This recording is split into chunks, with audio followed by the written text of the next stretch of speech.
రకాతుకు బదులుగా 2 రకాతులు చదవాలి. ఒకవేళ కష్టంగా ఉంటే ప్రయాణంలో ఉపవాసం ఉండనవసరం లేదని కూడా చెప్పడం జరిగింది.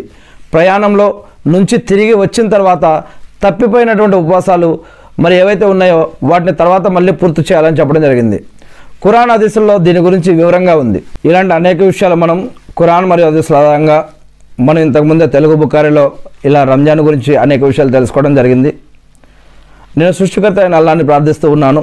అల్లాహ్ మా అందరి యొక్క పాపాలను క్షమించడం వల్ల మీ యొక్క దయానుగ్రహాల ద్వారా ఏదైతే ఈ యొక్క రంజాన్ ఉపవాసాలు, నమాజులు, సహరీ ఇఫ్తార్లు మరియు తరావీ నమాజులు, ఎతెకాఫ్లు, లైలతుల్ ఖదర్ మరి దీనికోసం ఎవరైతే నీ యొక్క దాసులు ప్రయత్నిస్తూ ఉన్నారో, ప్రయత్నించబోతూ ఉన్నారో అటువంటి దాసులందరి తరపున నేను మిమ్మల్ని ప్రార్థిస్తూ ఉన్నాను వల్ల మరియు ఎవరైతే జకాతులు, సదకా ఖైరాతులు, హజ్ ఉమ్రాలు కూడా చేస్తున్నారో, చేయబోతున్నారో అటువంటి నీ యొక్క దాసులందరి తరపున కూడా ప్రార్థిస్తూ ఉన్నాను వల్ల మా అందరి యొక్క పాపాలను క్షమించండి వల్ల, మా అందరి యొక్క ఇబాదతులు స్వీకరించండి వల్ల, మాపై, మా కుటుంబ సభ్యులపై, మీ యొక్క దాసులందరిపైన శాంతి సేవకాలు కురిపించండి వల్ల, సైతాన్ నుంచి, దజ్జాల్ నుంచి, షిర్కు నుంచి, బిదాత్ నుంచి, హరాం నుంచి, ప్రాణం పోయేటప్పుడు బాధ నుంచి, సమాధి శిక్షల నుంచి, ప్రళయదినం రోజు ఉన్నటువంటి ఇబ్బందుల నుంచి, నరకయాత్ర నుంచి మమ్మల్ని అందరినీ కూడా రక్షించండి వల్ల అలా మీ యొక్క దయానుగ్రహాల ద్వారా మీ యొక్క రెహమత్ తోటి మమ్మల్ని క్షమించి మాకు నరకం నుంచి రక్షించి మాకు స్వర్గభాగ్యాన్ని ప్రసాదించండి వల్ల,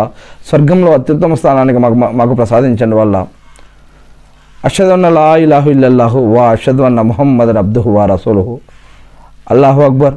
అల్లాహ్ ఇబ్రాహీం అలైహిస్సలాం గారిపైన, ఆయన కుటుంబ సభ్యులపైన, ఆయన ఉమ్మతిపైన శాంతి సుఖాలు కురిపించండి వల్ల, అదేవిధంగా వల్ల ప్రవక్త ముహమ్మద్ సల్లల్లాహు అలైహి వసల్లం గారిపైన, ఆయన కుటుంబ సభ్యులపైన, ఆయన ఉమ్మతిపై శాంతి సుఖాలు కురిపించి మకామే ముహమ్మద్కు ప్రవక్త గారిని వారసున చేసి అంతిమ దినం రోజు వసీలతా స్థానాన్ని ప్రవక్త ముహమ్మద్ సల్లల్లాహు గారికి ప్రసాదించండి వల్ల.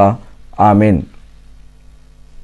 అల్లా మీరు ప్రవక్త ముహమ్మద్ సల్లల్లాహు గారి ద్వారా మాకు ఏదైతే ఖురాన్ మరియు హదీసులు ఇచ్చారో వాటిని మేము తెలుసుకొని, నేర్చుకుని, అర్థం చేసుకుని, గుర్తుపెట్టుకొని వాటి ప్రకారం మేము జీవిస్తూ మిమ్మల్ని ఆరాధిస్తూ తెలియని ఇతర మా సోదరులు కూడా తెలిపే భాగ్యాన్ని మాకు ప్రసాదించడం వల్ల.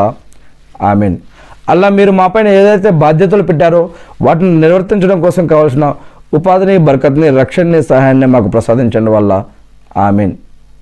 అల్లా ఎవరైతే ప్రార్థనలో గుర్తుపెట్టుకోమన్నారో, ఎవరైతే నీ మార్గంలో సమయాన్ని, సంపదని మరియు జ్ఞానాన్ని ఎవరైతే ఖర్చు పెట్టబోతూ ఉన్నారో అలా ఎవరైతే ప్రార్థనలో గుర్తుపెట్టుకోమన్నారో మా కోసం కూడా ప్రార్థన చేయండి, ప్రార్థనలో గుర్తుపెట్టుకోండి అన్నారో, ఎవరైతే ఇప్పుడు ఈ యొక్క ప్రసంగం వింటూ ఈ యొక్క ప్రసంగంలో ఈ యొక్క ప్రార్థనలో వారు కూడా పాలుపంచుకోవాలని ఎవరైతే ప్రయత్నిస్తున్నారో అటువంటి వారందరి తరపున కూడా నేను ఈ యొక్క ప్రార్థన మొత్తాన్ని మిమ్మల్ని ప్రార్థిస్తూ, అర్థిస్తూ ఉన్నాను వల్ల మా అందరి యొక్క ప్రార్థనలను స్వీకరించండి వల్ల.